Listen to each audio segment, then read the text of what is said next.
photo of the three of them together. Wistfully, Morgan studied it. Her mother, gentle and elegant. Her father, intense and dynamic, one arm wrapped protectively around his wife's shoulders, the other hand gripping the shoulder of the skinny little girl in front of him. A girl who had her mother's huge green eyes and fine features, and her father's sharp, probing expression. Morgan turned the photo over. The handwriting at the bottom was her mother's. It read, Jack, Lara, and Morgan, November 16, 1989. She'd penned those words a month before the murders. With a hard swallow, Morgan put down the snapshot and sifted through the others. Her mother in college, posing with her best friend and roommate, Elise Shore. Then Elise Kellerman. Law school graduation day for Morgan's father, both her parents standing in front of Columbia University, brandishing Jack's diploma.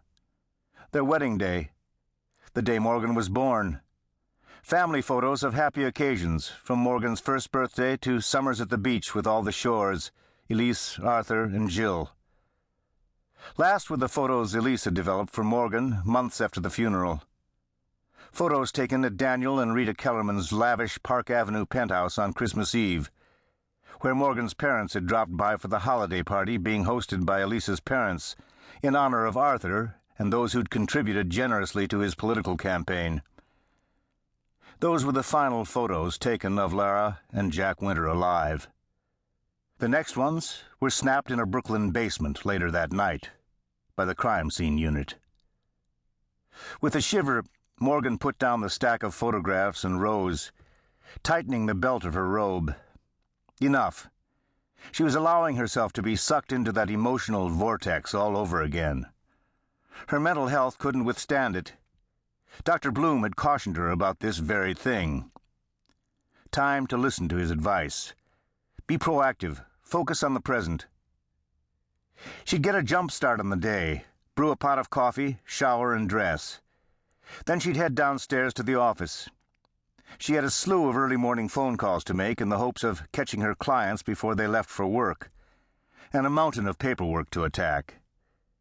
At 8:30 it would be time for her therapy session, which worked out well since Dr. Bloom's office was just a block away from the Waldorf Astoria Hotel, where she had an 11 o'clock new client interview. After that, it was back to the office for a 1 o'clock follow-up appointment with Charlie Denton, attractive, 44, married to his job in the Manhattan DA's office. With very specific criteria and a crazy busy life, he was still looking for Ms. Wright, and it was Morgan's job to find her. She turned off the light and left the room, and her past, sprawled out on the ottoman behind her. The deal was cut. No one in the Brooklyn DA's office was happy about it. Another scumbag who'd turned on a fellow inmate to save his own neck.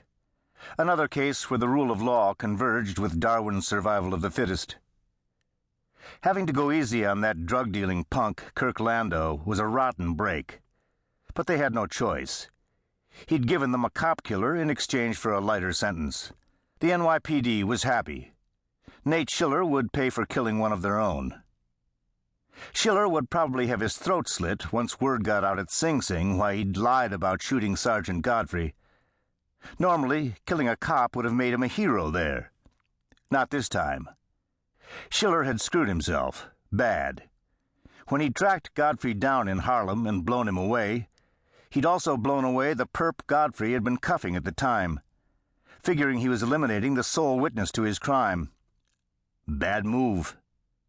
That perp had been gang leader Pablo Hernandez. Once the gang members inside Sing Sing got this news, Schiller could kiss his ass goodbye. The whole trade-off sucked, for bigger reasons than leniency for Lando or the inmates taking out Schiller. Lando's story was true. It had been corroborated by a couple of neighborhood teens, now adults, who'd spotted Godfrey's killer fleeing the scene. Originally, they'd provided a description. Now they'd each picked Schiller out of a lineup. So there was no doubt that Schiller had killed Godfrey and Hernandez, which meant he couldn't have committed the double homicide in Brooklyn he'd been convicted of as part of his killing spree.